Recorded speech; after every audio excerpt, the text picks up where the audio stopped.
नमस्कार किसान भाइयों, आज हम हैं आई स्टार्टअप राजस्थान में। जैसा कि आज आपको पता है, आज दूसरा दिन है इस सेमिनार का और आज बहुत सारी यहाँ पर नई नई तरह की जैविक खेती और खेती के नए आधुनिकीकरण के बारे में बहुत सारी स्टॉल्स लगी है। आज मैं आपको एक स्टॉल पे विज़िट कराता हूँ जो हमारे यहाँ हाड़ौती की ही है। सबसे पहले तो उनके स्टार्टअप का हम नाम पूछेंगे और फिर उनका नाम पूछेंगे। नमस्कार, आपका नाम बताइए सबसे पहले। नमस्कार सर, मेरा नाम खूबचंद भारती है और ये कोटा राजस्थान में कैथून नगर पालिका में हमारा निवास है, जहाँ पर हम खास तौर से जैविक खेती पर कार्य कर रहे हैं, जैविक खाद को बढ़ावा देने के लिए। और वर्तमान में देखिए सर, जो खेती हम करते हैं वो जहरीली हैं, तो जहरीली युक्त खेती करने से अनेक प्रकार के रोग हो रहे हैं और दिनों दिन बीमारियां बढ़ती जा रही हैं। तो उन बीमारियों को कैसे दूर किया जाए, इसके लिए हमें जैविक खाद को अपनाना होगा। तो हमारा सपना है और लगातार प्रयास कर रहे हैं कि जो किसान भाई हैं उनसे निवेदन करते हैं कि बहुत बीघा में आप ज़मीन में फसल लगा देते हो, उसमें यूरिया डीएपी डालते हो, जिससे कि हम लोग खाते हैं उस अन्न को, सब्जियों में भी डालते हो, तो हम बहुत सारी बीमारियाँ का सामना करना पड़ता है। सर, थोड़ी सी जगह में आप गोबर के खाद से बनी हुई खाद को आप डालो अपने खेत में, या फिर वर्मी कंपोस्ट खाद है उसको आप डालो, और ज़्यादा नहीं तो कम से कम आपके खाने योग्य सब्जियां हैं, अनाज हैं, वो पैदा कीजिए, जिससे कि आपका स्वास्थ्य ठीक रहे और सबके हित में ये बहुत आवश्यकता है, हमें बहुत ज़रूरत है, हमें देश बचाना है तो जैविक खाद को अपनाना होगा। तो आप से मिले हैं, मुलाकात की है और आपके जिस चैनल के माध्यम से आप यहाँ पर आए हो, आपको बहुत बहुत धन्यवाद। और ऐसे कार्य में आप सर्वोपरि कार्य में लगे हुए हैं सर। सर मैं आपसे ये भी जानना चाहूँगा कि मेरे चैनल पे बहुत से लोगों का कमेंट अधिकतर ऑर्गेनिक फार्मिंग, जैविक खेती के बारे में ही आता है और ज़्यादातर लोगों का सवाल यही रहता है कि जैविक खेती है तो अच्छी, सरकार भी प्रमोट कर रही है, लेकिन जब वो पारंपरिक खेती को छोड़कर जैविक खेती को अपनाते हैं तो उनके प्रोडक्शन में बहुत कमी आती है। मतलब हम कहें कि लगभग 30 से 40% की कमी आती है प्रोडक्शन में। तो मैं आपसे जानना चाहूँगा कि ऐसा सच में है या ये मिथ्या है, या इसका क्या आप जवाब देना चाहेंगे, आप बताइए एक बार। सर, ये ऐसा सत्य है, क्योंकि जब हम इस प्रोडक्ट को करते हैं तो पैदावार उसमें कम होती हैं। लेकिन सर, ऐसे कई प्लेटफॉर्म हैं और कई ऐसे स्टॉल हैं, बहुत सी ऐसी जगह हैं जहाँ पर उचित दाम में बिकती हैं। जैसे आप गेहूं को ले लीजिए, 20 से 25 रुपये किलो में गेहूं मिलते हैं। अगर आप जैविक गेहूं लेंगे तो 50 रुपये किलो में मिलेंगे। तो पैदावार तो कम है, बाकी उसका मूल्य ज़्यादा है, तो वहाँ से हमें बहुत ज़्यादा फ़ायदा है। दूसरी बात, धीरे धीरे हम जब इस पे आएंगे, गोबर का खाद है, जैविक खाद है, इसका उपयोग करने लग जाएंगे तो 2-5 साल तक आपको परेशानी आएगी, उसके बाद अपने आप ठीक हो जाएगा। और ये धरती माता है जिसकी खोख को हम बंजर कर रहे हैं, उस माता के लिए विष का काम कर रहे हैं। तो विष मुक्त खेती चाहिए ताकि हमारी धरती माँ बंजर होने से बचे, क्योंकि आज हमारी जो माता हैं ये बंजर हो रही हैं, बिना खोख के हो रही हैं। तो मेरा दूसरा सवाल ये रहेगा सर कि अभी आप मार्केट में ये दवाई या ये खाद बेच रहे हैं क्या? अगर बेच रहे हैं तो किस नाम से बेच रहे हैं और इसका लगभग मूल्य क्या है? अगर आप बताना चाहें तो आप प्लीज़ बताइए हमारे दर्शकों को। सर, हम 20 रुपये किलो में देते हैं और ज़्यादा मात्रा में अगर किसान लोग लेते हैं तो फिर उसकी क्वांटिटी को हम अधिक बढ़ा के मूल्य निश्चित कर लेते हैं।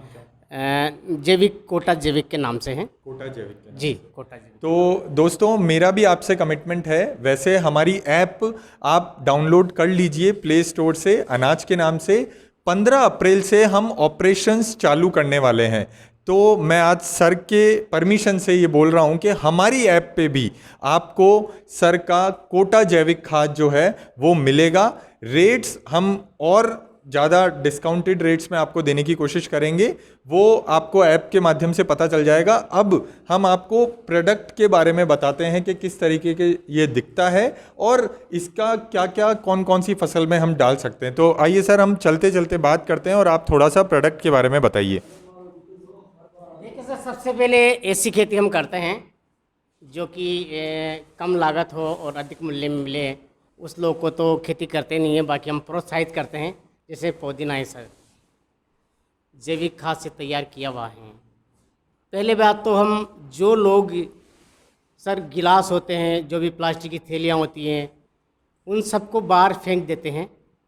उनको वापस लोगों से लेते हैं और उनको निःशुल्क पौधा देते हैं। और वो जो डिस्पोजल होते हैं, वो जो थैलियाँ होती हैं, उनमें हम पौधे लगा करके उसको तैयार करते हैं। तो ये हमारा मिशन है। संपूर्ण स्वच्छता अभियान के तहत वैसा हम काम कर रहे हैं। उन लोगों से थैलियाँ लेते हैं प्लास्टिक की और उसमें पौधे लगा के देते हैं। तो पुदीना है, जैसे ये फ्लावर्स इधर लगे हुए हैं, जैसे सर एक गुलाब है, अभी गुलाब का पौधा हमने तैयार कर रहा है स्टिक से। मतलब हम चाहें नॉर्मल किसान की बात करें जो खेत में फसल करता है, वो भी आपका खाद उपयोग में ले सकता है। हम किचन गार्डन की बात करें, जो लेडीज़ हैं अक्सर हमारे मतलब बालकनी में हम गमले वगैरह लगाते हैं, उसमें भी यूज़ हो सकता है। कोई टेरेस गार्डनिंग करता है, कोई छोटी मोटी सब्जियां लगाता है घर में, तो तीनों ही जगह। और मैं ये भी जानना चाहूँगा कि हॉर्टिकल्चर या फिर हमारा जो ग्रीन गैस प्लांट होता है या जो तरह तरह की दूसरी तरह की खेती होती है, लगभग आपका उत्पाद सभी फसलों में या सभी पौधों में इस्तेमाल कर सकते हैं। सब में कर सकते हैं। ठीक है, अब आप मेरे को थोड़ा सा आप खाद के बारे में बता दीजिए कि खाद दिखता कैसा है और कैसे इसको डालना रहता है और कैसे इसकी क्या विधि रहती है।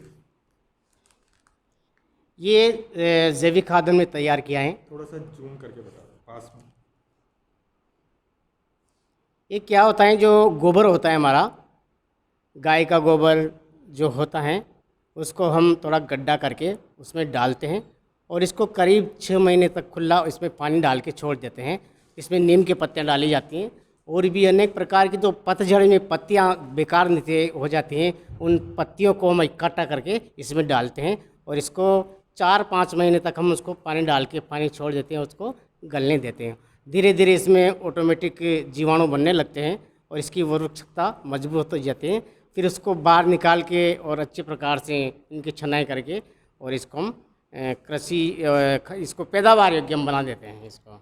सर मेरा एक सवाल ये भी रहेगा कि बाज़ार में भी बहुत से तरह के ऐसा लोग क्लेम करते हैं कि हमारा भी जैविक है, वर्मी कंपोस्ट है, ये है, तो उसमें और इसमें आपको क्या लगता है कि क्या डिफरेंस है या नहीं है? पहले ये भी बता दीजिए। बिल्कुल, बहुत से लोग ऐसे हैं जो अपनी दुकानें चलाते हैं और जैविक के नाम में गलत चीज़ों का उपयोग करके इसमें बहुत सी अलग चीज़ें मिला देते हैं, चाय की पत्ती मिला देते हैं ताकि वो खाद की तरह दिखें। तो ऐसा नहीं होना चाहिए। अब एक बार विजिट करते हैं तो हम ऐसा दिखाते हैं और इससे पता चल जाता है, इसका स्वरूप भी बता देता है। जैसे मैं बता सकता हूँ कि ये जैविक खाद वास्तव में ओरिजिनल हैं या फिर नहीं है। तो ऐसा वर्मी कंपोस्ट भी होता है, केंचुओं द्वारा भी खेती की खाद बनाई जाती है, माफ़ कीजिएगा, तो वो भी हम करते हैं। तो कभी आप पधारेंगे तो उसके बारे में सारी जानकारी वहाँ आपको मिलेगी। बहुत बहुत धन्यवाद सर, आपसे बात करके बहुत अच्छा लगा। और हम अनाज के दर्शकों को भी ये बताना चाहेंगे कि जो आपके सवाल रहते हैं जैविक खेती पे, वो बिल्कुल जायज़ है, लेकिन आपको ये समझना होगा कि जैविक खेती या जैविक चीज़ के नाम पर बाज़ार में बहुत सी केमिकल वाली चीज़ें मिल रही है। तो इसीलिए आप जब भी जैविक कोई भी उत्पाद खरीदें तो आप बिल्कुल अनाज के थ्रू, अनाज के चश्मे से जांच के ही खरीदें। और ये जो हमने उत्पाद बताया, ये 100% ऑथेंटिक उत्पाद है और हम कोशिश करेंगे कि ये हमारे पोर्टल पे जल्दी से जल्दी रजिस्टर हो जाए और आप इसका क्रय विक्रय कर सकें। दोस्तों नमस्कार।